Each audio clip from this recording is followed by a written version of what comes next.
श्री सच्चिदानंद सद्गुरु साईनाथ महाराज की जय। श्री सच्चिदानंद सद्गुरु रामावधूत महाराज की जय। ओम श्री विघ्नेश्वराय नमः। ओम श्री समर्थ सद्गुरु సాయినాథాయ నమః। రుక్మిణి కళ్యాణం. కాకుత్స వంశమునకు అలంకారమైనటువంటి వాడవు, ప్రజలను ఆనందపరచు సుగుణమును కలిగిన రాజువు, ఇంద్రాది దేవతలందరూ శ్లాఘించినట్ల యుద్ధమనరింపగలవాడవు, శివుని యొక్క ధనస్సును విరచినటువంటి వాడవైన ఓ శ్రీరామచంద్ర, నీకు ప్రణతులు. ఓ పరీక్షన్ మహారాజా, బ్రహ్మదేవుని ఆజ్ఞానుసారము రైవతుడను మహారాజు రేవతి అనే నామము గల కన్యకామణిని కొనుబచ్చి బలరామునికి ఇచ్చి పెండ్లి గావించినాడు. ఈ విషయమంతయును ఇంతకు పూర్వమే నీవు ఆలకించి ఇంటివి కదా. అటుల ఆ బలరాముని వివాహానంతరమే పూర్వపు పక్షిరాజువు గరుత్మంతుడు దేవేంద్రునిపై జయమునొంది అమృతాన్ని తన సొంతము చేసుకునేటట్లుగా చేది దేశమును పరిపాలన చేయుచున్న శిశుపాలుని, అతని పక్షమును వహించియున్న సాల్వుడు ఆదిగాగల రాజులందరినీ జయించి చక్రాయుధమును ధరించినవాడు శుభకరుడు అగు శ్రీకృష్ణుడు భీష్మక మహారాజు యొక్క కుమార్తెగు రుక్మిణిని వివాహం చేసుకునేనాడు. ఆ రుక్మిణి పద్మమును పోలిన దేహ పరిమళము గలది అయి లక్ష్మీ అంశతో జన్మించినది. అధిక సుగుణముల రాశి కన్యలలో శ్రేష్టమైనది. ఇటుల సుఖయోగీంద్రులు వచించగా పరీక్షన్ మహారాజుట్లు పలికెను. ఓ మునీశ్వర, గతములో గోవిందుడు స్వయంవరమునకే తెంచి ఆ రుక్మిణీదేవిని రాక్షస వివాహ ప్రక్రియను తీసుకువెళ్లాలని చెప్పి ఉంటివి. అతడొక్కడే సాల్వాది నరపతులను ఓడించి ఏ విధముగా ద్వారకానగరమునకు ఆమెను తీసుకుని వెళ్ళినాడు. విప్రోత్తమ, శుభప్రదములైన శ్రీహరి కథాశ్రవణము వల్ల మనోవికారాలన్నీ నాశనమవుతాయి. అంతటి ఆ గాథలను ఆలకిస్తూ ఇక చాలు అని ఎవరు తృప్తి నొందగలరు? ఆ గాథలు ఎన్ని పర్యాయాలు విన్నప్పటికీ నూతనంగానే ఉంటాయి. అందుచేత నాకు రుక్మిణీ కళ్యాణ గాథ వినిపింపుము. వినాలని మనసునందు ఉబలాటముగా ఉన్నది. గరుడ వాహనుని యొక్క శుభగుణములను వర్ణించడి సంభాషణను కర్ణములకు ఆభరణముల వంటివి. అవి పండితులకు ముదమును చేకూరుస్తాయి, జన్మ జన్మల పాపాలను నశింపజేస్తాయి. ఓ రాజా, వినుము. విదర్భ దేశమునందు కుండిన అనే నగరం ఉంది. దానిని భీష్మకుడనే రాజు పాలిస్తుండేవాడు. ఆయన వీరుడు, గొప్ప రాజు. ఆయనకు 5 పుత్రులు. జ్యేష్ఠుడు రుక్మి. అతడు నీతిమాలినవాడు. ఈ 5 పుత్రుల పిమ్మట ఆ రాజుకు ఒక పుత్రిక జన్మించింది. ఆమె రుక్మిణి అన్న పేరుతో పేరుగాంచింది.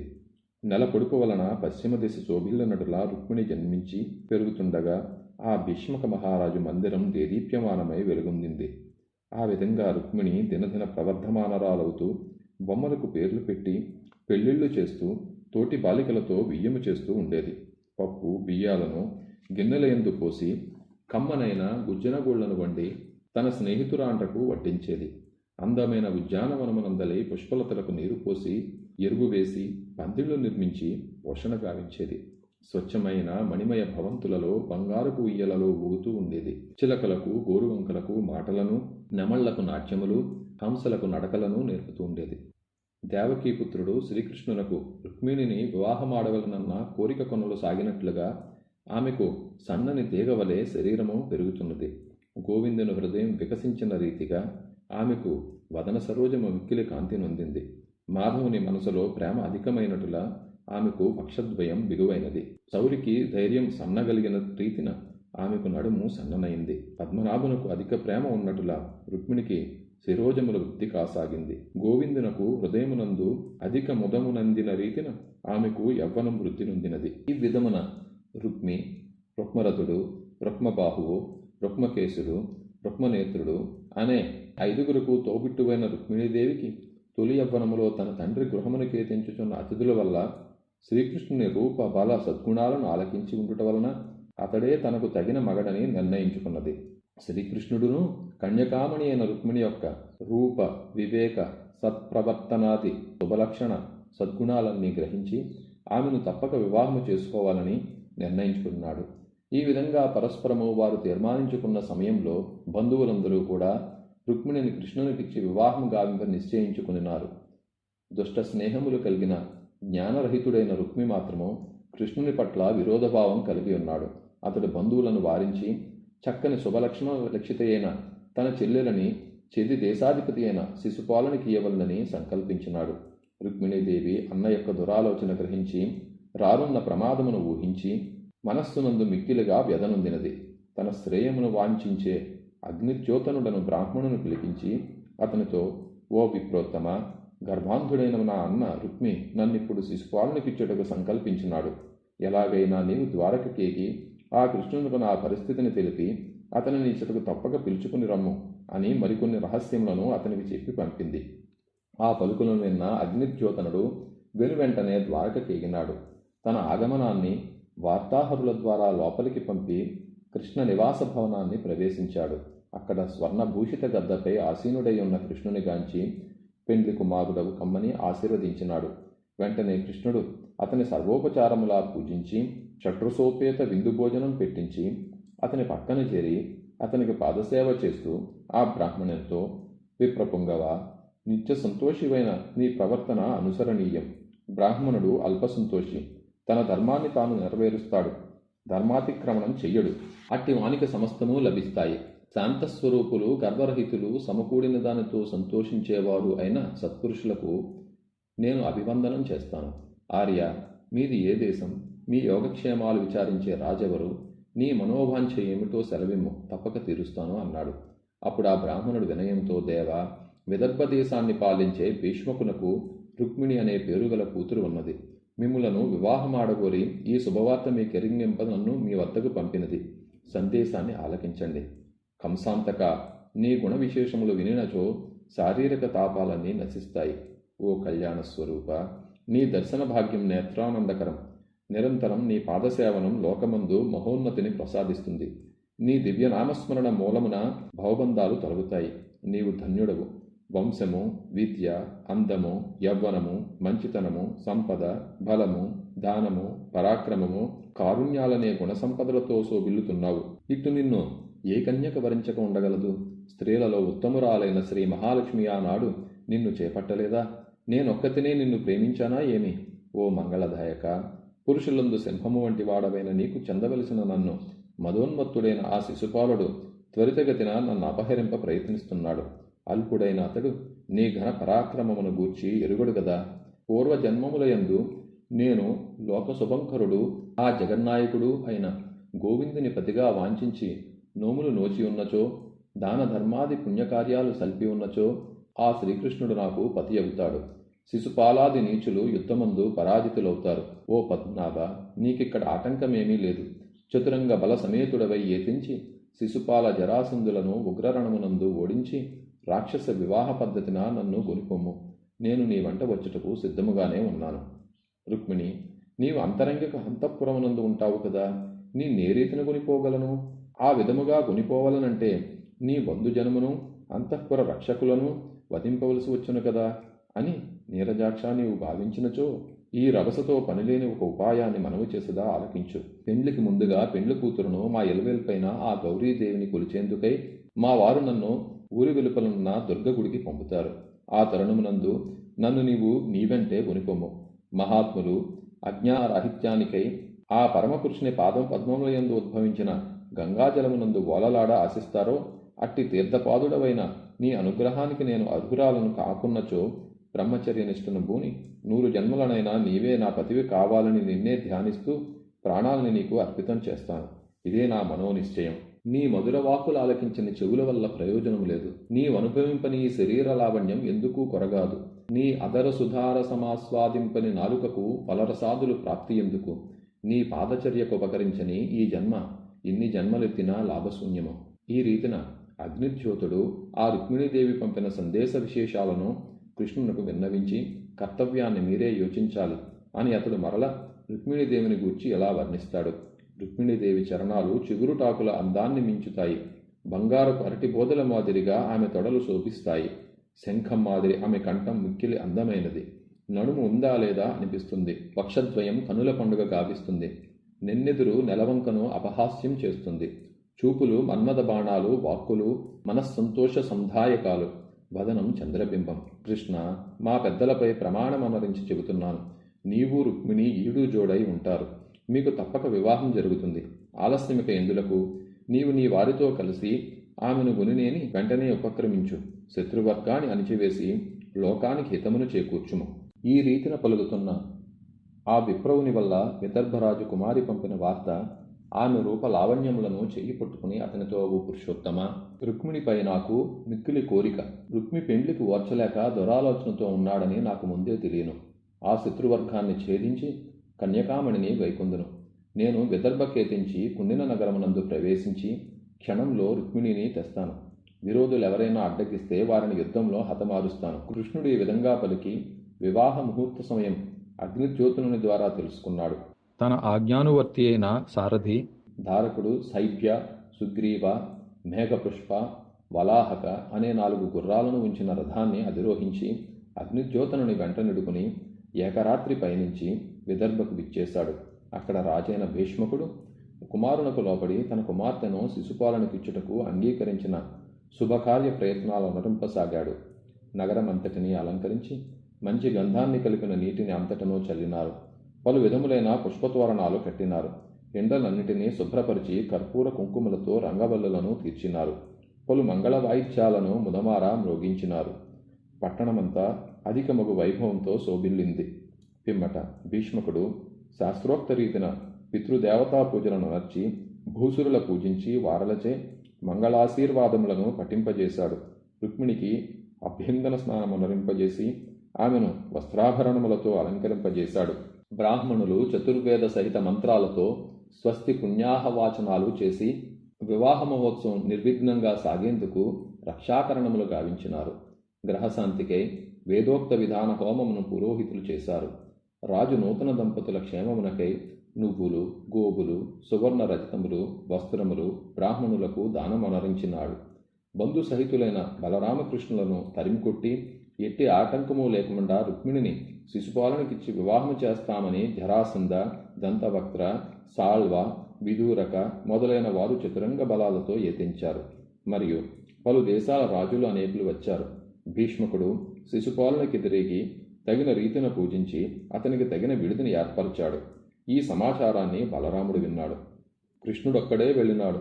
శిశుపాలనకు జరాసంధుడు అనేకులైన రాజులు సహాయంగా ఉన్నారు. కన్యకను గునివచ్చేటప్పుడు యుద్ధం జరుగుతుంది. మహాత్ముడైన శ్రీకృష్ణునికి సహాయపడవలనని హలాధారుడైన బలరాముడు అసంఖ్యాక సైన్యముతో బయలుదేరి విచ్చేసినాడు. ఆ సమయమున రుక్మిణి ఏకాంత మందిరమున కూర్చుని ఆ యదువల్లభుడు తనను చేరరాడేమోనను సందేహముతో అంతరంగమందు ఆందోళన చెందసాగింది. సుముహూర్తము మరునాటి దినమే. వివాహము దగ్గర పడుతున్నది. కృష్ణుడు ఎందుకు రాలేదు? నా మనసు ఆందోళన పడుతున్నది. ఆయనకు వార్త చేరినదో లేదో, దైవ నిర్ణయం ఎలా ఉందో ఏమో. ఆ విప్రోత్తముడు ద్వారకకు వెళ్ళనో లేదో, మార్గమధ్యమందే నిలిచిపోయెనో. కృష్ణుడు నా సందేహాన్ని విని తప్పుగా భావించినాడేమో, లేక ఇచ్చటకే వచ్చియుండునో. పరమేశ్వరుడి ఈ కార్యమును అనుకూలించునో లేదో, గౌరీ మహాదేవి నన్ను కాపాడునో లేదో. ఇంతకును నా అదృష్టం ఎట్లున్నదో ఏమో. ఈ రీతిన పలు రకాలుగా యోచిస్తోంది. అగ్నిజ్యోతనుడు ద్వారకాపురికి అసలు వెళ్ళి ఉండరు. కనుకనే శ్రీకృష్ణుడు రాలేదని సందేహిస్తుంది. అన్న నీతి మాలి తనను శిశుపాలనకిచ్చేందుకు సిద్ధపడినాడని విచారిస్తుంది. పరమేశ్వరికి తనపై నేడు కృప తప్పిందని చింతిస్తుంది. ఆ రుక్మిణి తన మనోవేదనను తల్లికి చెప్పదు. దిక్కులయందు చిరునవ్వు వెన్నెలలు చిందింపదు. ముఖపద్మ సౌరభానికి ముసురుతున్న తుమ్మెదల గుంపును తోలదు. నిద్రపోదు. వక్షస్థలముందు మెలిపడిన ముత్యాలదండ చిక్కు సడలింపదు. కనుల నుండి కారే కన్నీటి బొట్లు తుడవదు. కొప్పు చక్కగా సవరించుకోదు. స్నేహితురాలతో ముచ్చటింపదు. అన్నమును అసలు ఆరగింపదు. మంచినీరైనా ముట్టదు. చెలికత్తెలను చేరదు. వీణాతంత్రులను మీటుతూ ఆనందింపదు. మురళీధరుడు తన మొరలు ఆలకించి తనను గైకొనరాడాయే. ఒంటికి కస్తూరి పూసుకొనదు. జడలో పువ్వులను అలంకరింపదు. జలక్రీడలాడదు. నుదుట తిలకమును దిద్దదు. ఈ విధముగా రుక్మిణీదేవి మదనాగ్ని జ్వాలలో మ్రగ్గడి శరీరము గలదై మంద మారుతాన్ని అంగీకరించక కోయిల కూతకు కోపాన్ని వహిస్తుంది. వెన్నెల వేడికి కలత చెందుతుంది. గున్న మామిడి నీడలకు దూరముగా పెడుతుంది. ఇటులా ఆ పద్మాక్షుని రాకకై ఎదురుచూస్తూ అవసర కృత్యాలపై కూడా కోరిక లేక మన్మదాగ్నితో మ్రగ్గడి ఆమెకు శుభసూచకంగా ఎడమ కన్ను ఎడమ భాగం అదిరాయి. అచ్యుతిని ఆజ్ఞానువర్తి అయి శీఘ్రమే వచ్చిన అగ్నిజ్యోతనుని ముఖలక్షణాలు గమనించిన రుక్మిణి మందస్మితయై అతనికి ఎదురేగింది. అప్పుడు అతను ఆమెతో, ఓ బాలామణి, నీ సద్గుణాలను ఆ సుదర్శనాయుధుడు మెచ్చుకున్నాడు. నాకు అమిత ధనరాశును సంగినాడు. ఇదిగో ఇప్పుడే విచ్చేసినాను. దేవదానములు ఏకమై అడ్డు వచ్చినప్పటికీ రాక్షస వివాహరీతిన నిన్ను గోనిపోతాడు. నీ సత్ప్రవర్తన అదృష్టము నేటికి ఫలించినవి తల్లి అని అన్నాడు. అగ్నిజ్యోతనుని పలుకులు వినిన ఆమె అతనితో, బ్రాహ్మణ వంశశ్రేష్ఠుడా, నా సందేశాన్ని శ్రీకృష్ణుని తోడ్కుని వచ్చితివి, నన్ను ప్రాణాలతో నిలిపితివి. నీ వంటి పుణ్యాత్ములు ఈ పొడమియందు లేరు. నీ వనర్చిన ఈ ఉపకారమునకు ప్రత్యుపకారం ఏమి చేయాలో ఎరుగునిదానను నేను. ఓ భూసురోత్తమ, నీకు దోసిలొగ్గి ప్రణమిల్లుతాను అని పలికినది. అంత భీష్మకుడు బలరామకృష్ణులు తన కుమార్తె వివాహమున కేతించిరని తెలిసి మంగళ వాయిద్యములతో ఎదురేగి శాస్త్రోక్త రీతిన వారిని సత్కరించి మధుపర్ఖాలిచ్చి పలు రకాలైన ఆభరణాలు సమర్పించాడు. బంధుమిత్ర సైన్య సమేతులయ్యే తెంచిన రామకృష్ణులకు వెంటనే సమస్త సౌకర్య సహితమైన విడుదలను ఏర్పాటు చేశాడు.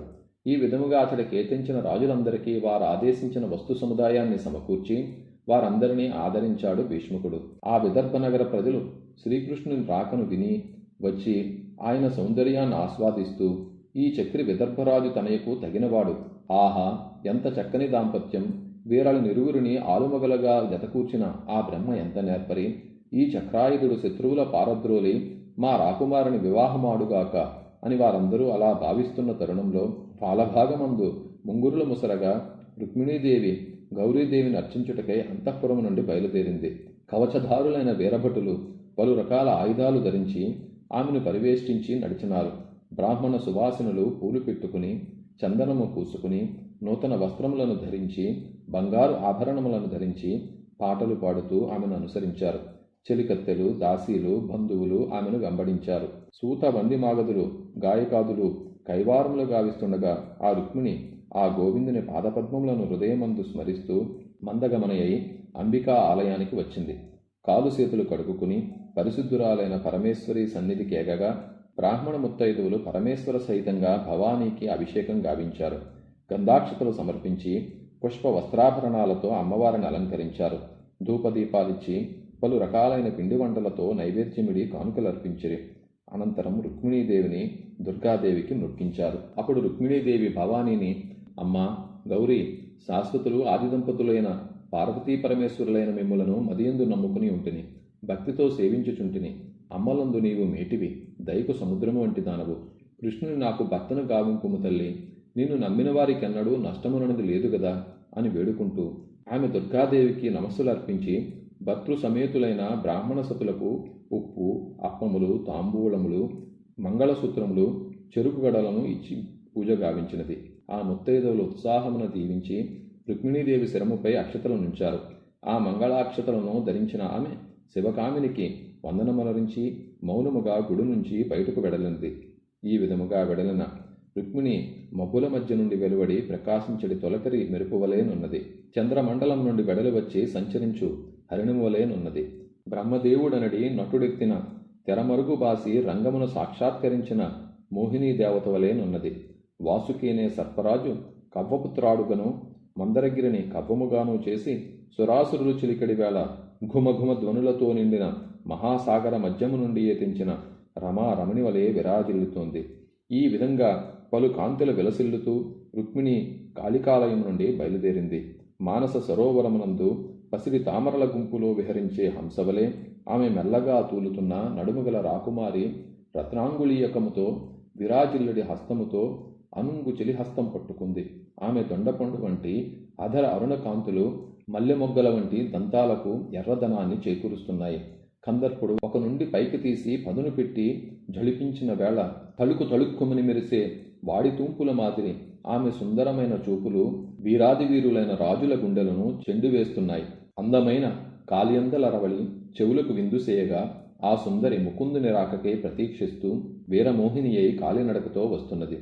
తుమ్మిదల వంటి నల్లనైన ముంగురులు, నిండు చంద్రుని వంటి నెమ్మోము, లేడి చూపుల వంటి చూపులు, అగడము వంటి పెదవి, అవ్యక్తముదురమైన కంఠము, కొత్త చిగురుటాకుల వంటి అడుగుల జంట, మత్తగజ కుంభాల వంటి కుచాలు, ఇసుక తిన్నెల వంటి పిరుతులు, గజరాజ గమనము వంటి గమనము, కెందామరల వంటి చేతులు, సింహము నడుము వంటి నడుము కలిగి పద్మ సుగంధాల బెదుజల్లే రుక్మిణీదేవిని చూసి అందరూ ఆశ్చర్యచకితులయ్యారు. అంతేగాక ఆమె చిరునవ్వుల వల్ల, సిగ్గుతో చూసిన చూపుల వల్ల అక్కడి రాజకుమారులకు మనసులు చలించాయి.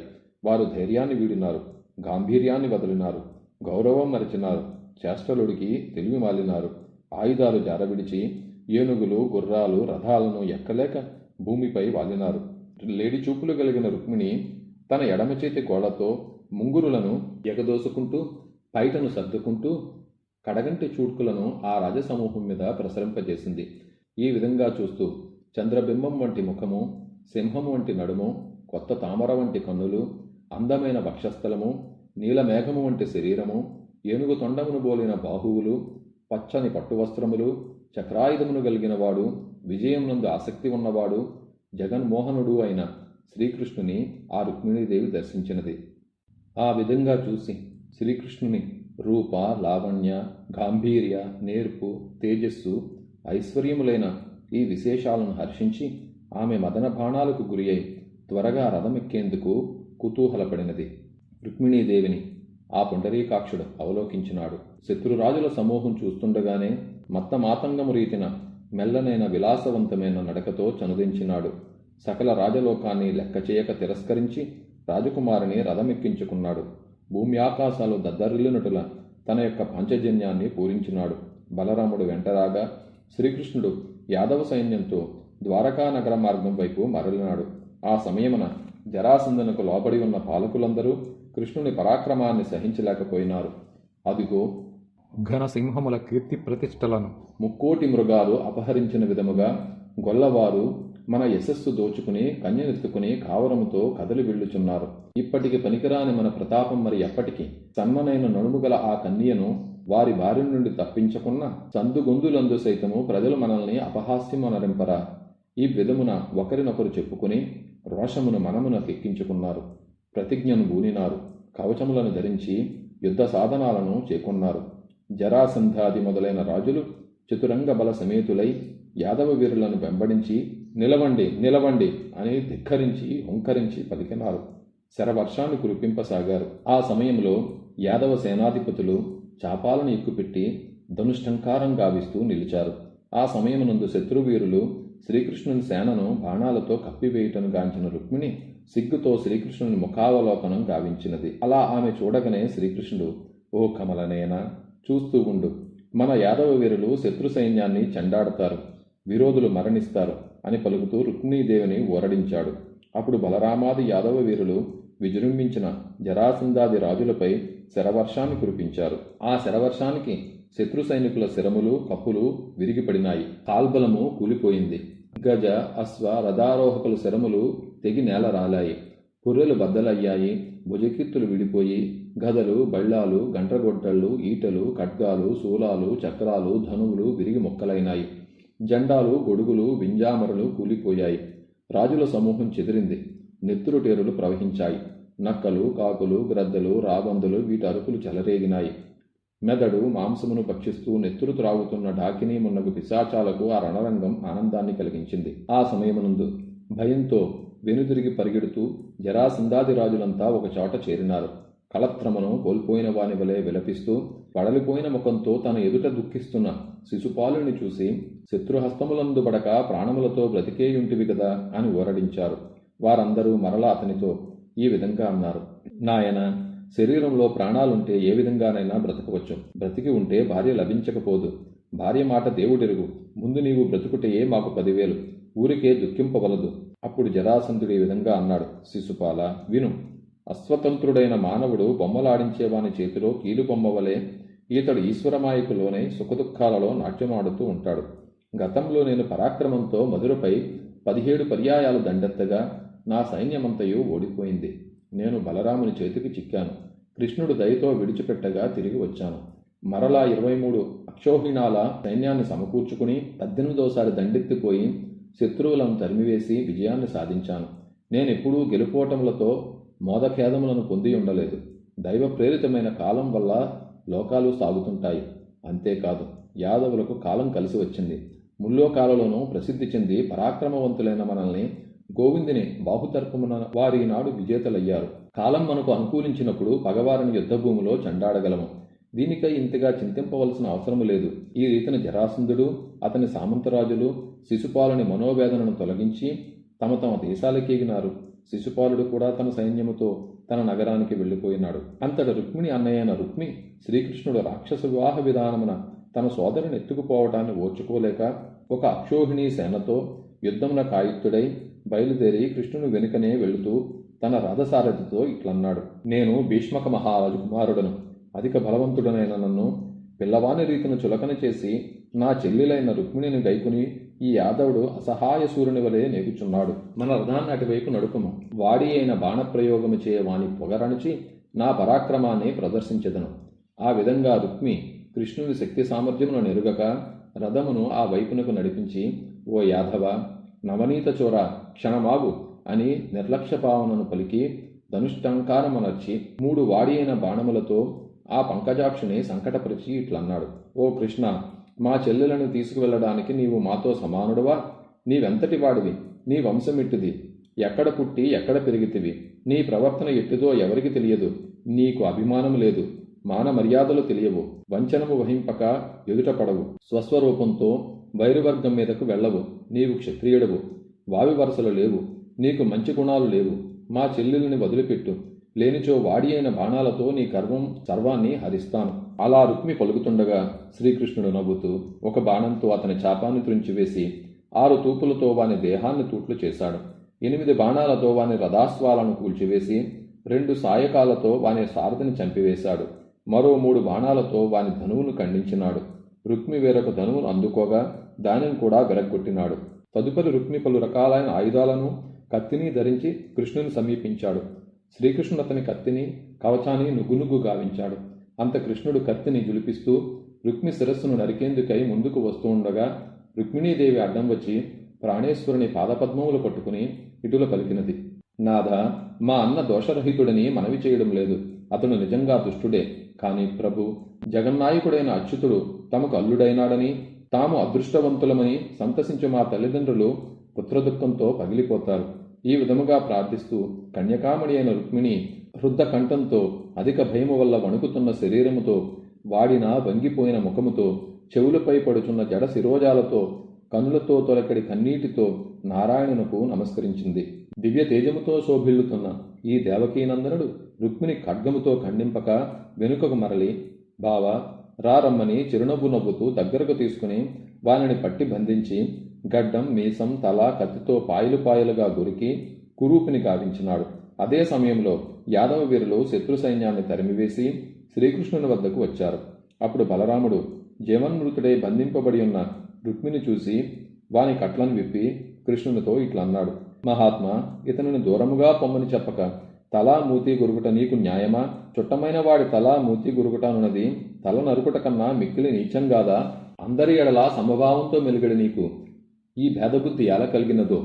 బలరాముడు ఈ విధముగా కృష్ణుని అదలించి రుక్మిణీదేవిని గాంచి ఆమెతో ఇటుల పలికినాడు: అమ్మా, అన్నగారు అవమానముందినాడని దుఃఖముతో మా కృష్ణుని నిందింపవలదు. గత జన్మములందు చేసిన కర్మములను బట్టి జీవుడు సుఖదుఖములను అనుభవిస్తుంటాడు. శిక్షణకు రక్షణకు కర్త ఒకడంటూ లేడు. నీ తోబుట్టువు కర్మశేషంతో ఈనాడిక్కడ ఈ విధమైన పరాభవాన్ని పొందినాడు. చంపదగిన నేరాన్ని చేసినప్పటికీ బంధువులను వధింపరాదు. క్షమించి విడుచుటే న్యాయము. చంపితే పాపం చుట్టుకుంటుంది. అసలే అవమాన భారంతో చేస్తున్న వాడిని మరలా చంపడమెందులకు? బ్రహ్మచేత ధరణీపతులకు దండనీతి అనేది విహితాకృత్యంగా విధింపబడుతుంది. రాజ్యకాంక్షతో తోబుట్టువును తోడబుట్టిన వాడే క్రూర హృదయుడై చంపుతుంటాడు. రుక్మిణి విను. దేహాభిమానులైన మానవులకు ఇతడు శత్రువు, ఇతడు బంధువు, ఇతడు తటస్థుడు అనే భేదబుద్ధి జనిస్తుంది. నీటి యందు సూర్యచంద్రులు, ఘటాదులందు ఆకాశము అనేకములుగా గోచరించినట్ల ప్రాణులందరికీ ఆత్మ ఒక్కటే అయినప్పటికీ పలు విధాలుగా అగుపిస్తుంది. పుట్టుక చావు గల ఈ శరీరము పృథివీ, జలం, అగ్ని, వాయువు, ఆకాశమనే పంచభూతాలతోనూ, ప్రాణ, అపాన, వాన్య, ఉదాన, సమాన అనేది పంచ ప్రాణములతోనూ, సత్వరజస్తమస్సులనే త్రిగుణాలతోనూ కూడినదైన అజ్ఞానముచే ఆత్మయందు కల్పింపబడినది. ఈ దేహం జీవుల్ని సంసార చక్రంలో పరిభ్రమింపజేస్తున్నది. సూర్యుడు దేనితోనూ సంబంధం లేక ఉదాసీనుడై ఉండగా గోచరమయ్యే దృష్టి, రూపం అనే వాని వలె ఆత్మ ఉదాసీనుడై ఉండగా శరీరము మరియు చర్మము, చక్షువు, శ్రోతము, జిహ్వ, ఘ్రాణము అను పంచ జ్ఞానేంద్రియములు, వాక్కు, పాణి, పాదం, వాయువు, ఉపస్థ అనే పంచ కర్మేంద్రియాలు ప్రకాశవంతమవుతాయి. ఆత్మకు మరొక దానితో కూడిక గాని ఎడబాటు గాని లేదు. హాని వృద్ధులు చంద్రకళలకే గాని చంద్రునికి లేనట్లుగా చావు పుట్టుకలనేవి శరీరానికే గాని ఆత్మకు కలుగవు. నిద్రించిన వాడు విషయాల వలన సుఖదుఖాలు ఆత్మను అనుభవింపజేసేటట్లు జ్ఞానహీనుడు అసత్యమైన అర్థమునందు అనుభవం కలిగించుతుంటాడు. రుక్మిణి, అజ్ఞానం వలన కలిగిన దుఃఖాన్ని విజ్ఞానమనే చూపుతో విడిచిపెట్టు. నీవు మతిముతురాలవు. అజ్ఞానుల మాదిరి శోకించడం నీకు తగదు. ఈ విధముగా బలరాముడు ప్రబోధ గావించినాడు. రుక్మిణీదేవి తన విచారాన్ని విడిచిపెట్టింది. ఇది ఇట్లుండగా ప్రాణాలతో వదిలిపెట్టబడిన రుక్మి తన వికార రూపానికి వ్యధనుందుతూ కృష్ణుని జయించిన గాని కుండిన నగర ప్రవేశం అనర్చనని ప్రతిజ్ఞ చేసి పట్టణ సమీపమునందే ఉండిపోయినాడు. ఈ విధంగా శ్రీకృష్ణుడు తన రాజసముతో రాజలోకాన్ని జయించి విభ్రాసమానమైన తన పట్టణానికి బంధువులందరూ స్తుతింపగా ఆ రుక్మిణిని తోడ్కొని వచ్చినాడు. అప్పుడు ఆ యాదవేంద్రునిపురంలో వివాహపు పనులు ప్రారంభింపబడినవి. గాత్ర సంగీతములు, వాద్యగానములు, నాట్యములు జరిగినాయి. ప్రతి ఇంటి యందు స్త్రీ పురుషులందరూ అలంకారంలో చేసుకున్నారు. వివాహ మహోత్సవానికి ఆహ్వానాలు అందుకున్న రాజులంతా విచ్చేసినారు. వారి యొక్క గజ సమూహాల గుండ స్థలాల నుంచి స్రవించిన మద జలాలలో రాజమార్గాలు తడిసిపోయాయి. మంగళాచారానికై ద్వార పార్శ్వాలలో పోక చెట్లు, అరటిపోదలు కట్టినారు. కర్పూర కుంకుమలతో రంగవల్లులు తీర్చిదిద్దినారు. అగర ధూపాలను వేసినారు. పూర్ణ కుంభాలను ఉంచారు. వింత వింత పుష్పాలతో, రత్న తోరణాలతో, రెపరెపలాడి పతాకాలతో ద్వారకా నగరం విలసిల్లింది. ఈ శుభ సమయమున తన మనస్సును హరించునది, ఆత్మోన్నతి గాంభీర్యము అనే గుణాలతో ఒప్పునది, సకల సంపదలను కలిగించేది, సుజనులను చుట్టములను ఆదరించేది, పుణ్యరసంచారిణి, దారిద్ర్య పరిహారిణి, కళ్యాణ వేషభూషణధారిణి, రమణి శిరోమణి అయిన రుక్మిణిని శ్రీకృష్ణమూర్తి పెండ్లాడినాడు. ఆయన కీర్తి ప్రతిష్టలు నలుదిక్కులా వ్యాపించినాయి. అఖండ తేజో విరాజితులను, అపార కృపా వర్ధిష్ఠులు అయిన రుక్మిణీకృష్ణులకు ద్వారకాపురవాసులు తమ భార్యలతో కలిసి మంచి మనసులతో కానుకలు కొనివచ్చి సమర్పించినారు. శ్రీకృష్ణుని వివాహానికి కేకయ, కురు, సృంజయ, యదు, విదర్భ, కుంతి దేశాల రాజులు ఇతర రాజుల కంటే అధికమైన ఆనందాన్ని అనుభవించారు. శ్రీకృష్ణుడు ఈ విధంగా రుక్మిణీదేవిని తెచ్చి పెండ్లాడటం అనన్య సామాన్యమైన కార్యమని ఆయా దేశములందరి రాజులు, వారి రాణులు ఆశ్చర్యమొందినారు. పాపరహితుడైన ఓ పరీక్షన్ మహారాజా, ఆదిలక్ష్మి అవతారమైన రుక్మిణితో గూడి సుఖిస్తున్న శ్రీకృష్ణునిగాంచిన ఆ పట్టణ ప్రజలందరూ భయరహితులై విరివిగా ముదమంది విలసిల్లినారు అని సుఖయోగీంద్రుడు పరీక్షన్ మహారాజుకు రుక్మిణీ కళ్యాణగాథను వినిపించాడు. సర్వం శ్రీ సాయినాథ పరబ్రహ్మార్పణమస్తు.